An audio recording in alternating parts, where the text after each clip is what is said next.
Welcome to The Curious Cat, where we question everything and find out some answers and directions every week. Today we're going to talk about the metaverse and can and how empathy exists in the metaverse and virtual reality.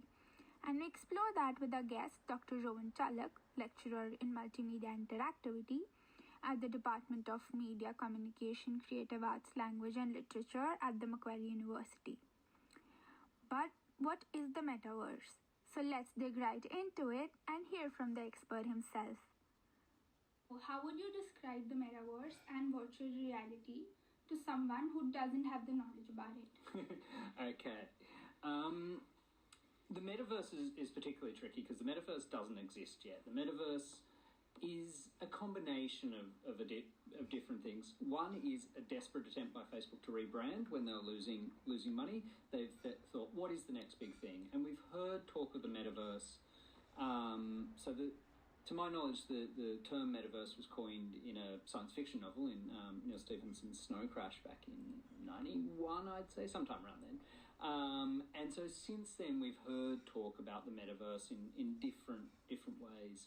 What it's being used to kind of encompass in current discourse is this kind of virtual reality-based 3D environment where people interact in virtual space. So Facebook particularly has invested a lot into virtual reality, into Oculus, the company behind Oculus Rift headsets, and that was largely done not just for the technology, but the patents that provides, that opens up the space for kind of metaverse stuff. So yeah, metaverse is an interesting thing because Facebook's talking about it in terms of social media, in terms of business meetings, conferences, those sort of things.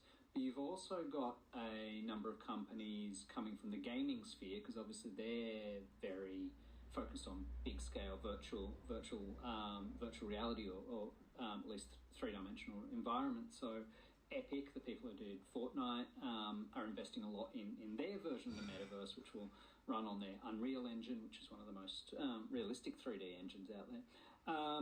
And so you're getting these different kind of different people using the word differently, but no one's kind of talking about how there's differences. The military's invested a lot in the metaverse. They see it as very useful for a bunch of different things. So the US military is seeing it as metaverse is a great place for training, nice realistic environment where you can actually train people, but also for internal communication. You can have top-level meetings with people around the world and all those sort of things.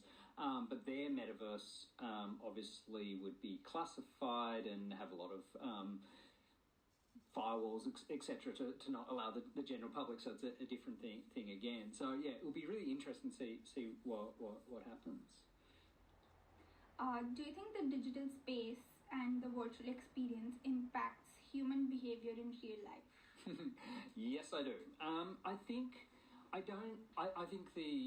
we can't distinguish between real life and virtual these days. So much of our lives are lived through a relationship to technology, whether that's social media or just contacting friends and family, loved ones through technology. So I think that there's a massive impact in how we experience our world. So social media filters our world down, gives us what's seen as the most relevant stuff for us. It updates us, on our friends and contacts, and I think that really does define how we engage with the world and how we think about things.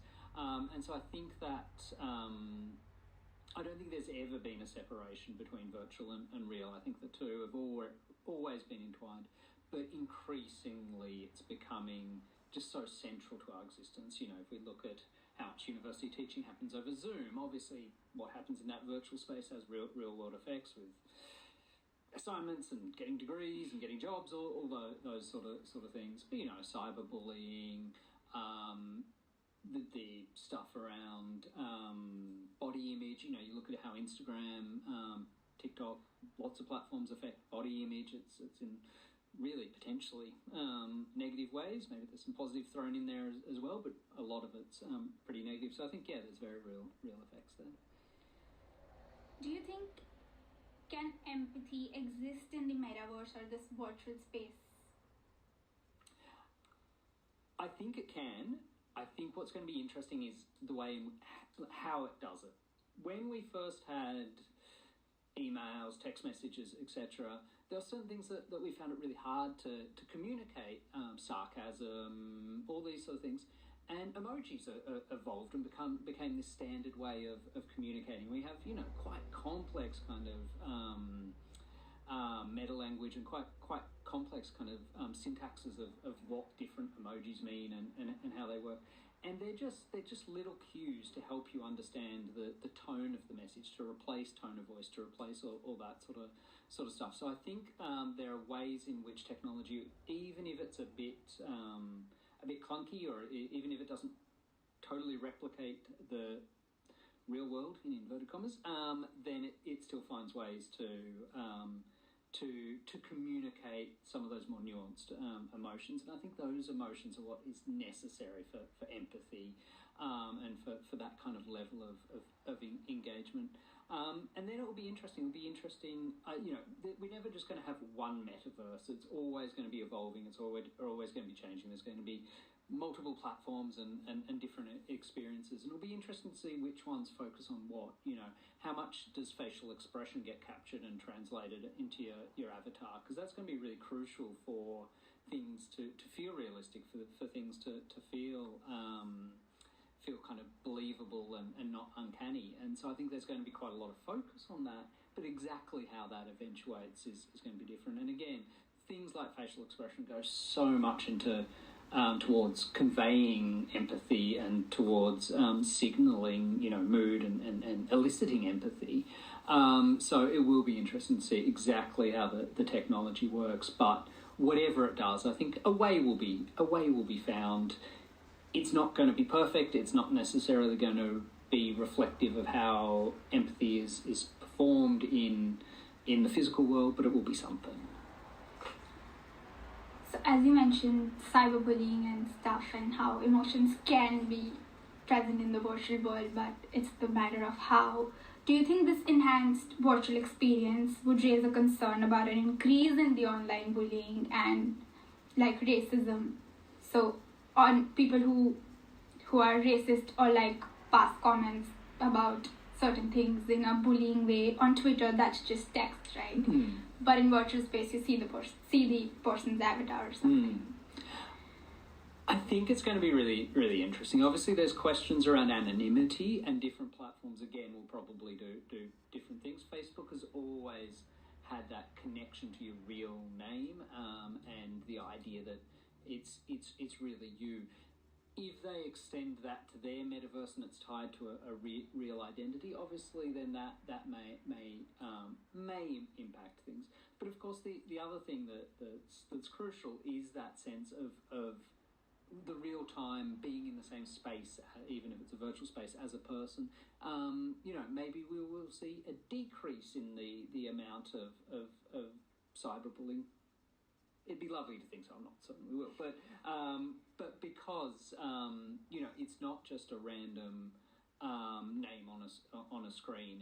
There's a real person who you're seeing their reactions, you're seeing their responses, and so maybe we'll look back at this time pre-metaverse as this weird in between where there was so much bullying and trolling and so forth, because there was a real disconnect from an embodied identity that can convey emotions, disconnect from that to the kind of words on the screen, etc. So I'd love to think it'll go that way. Obviously, it could easily go the other way and just provide a new avenue for people to be horrible to people.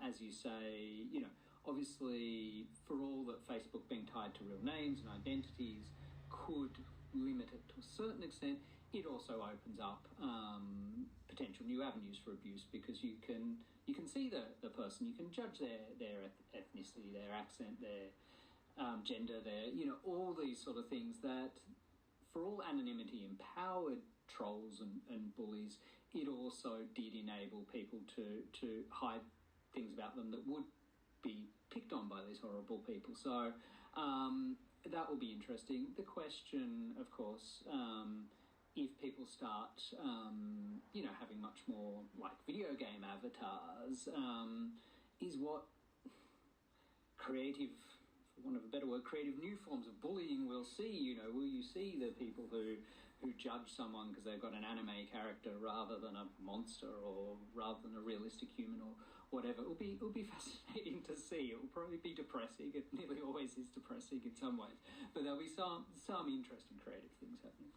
I think it's a really interesting project. Like, it really is interesting to think how this is going to evolve. It's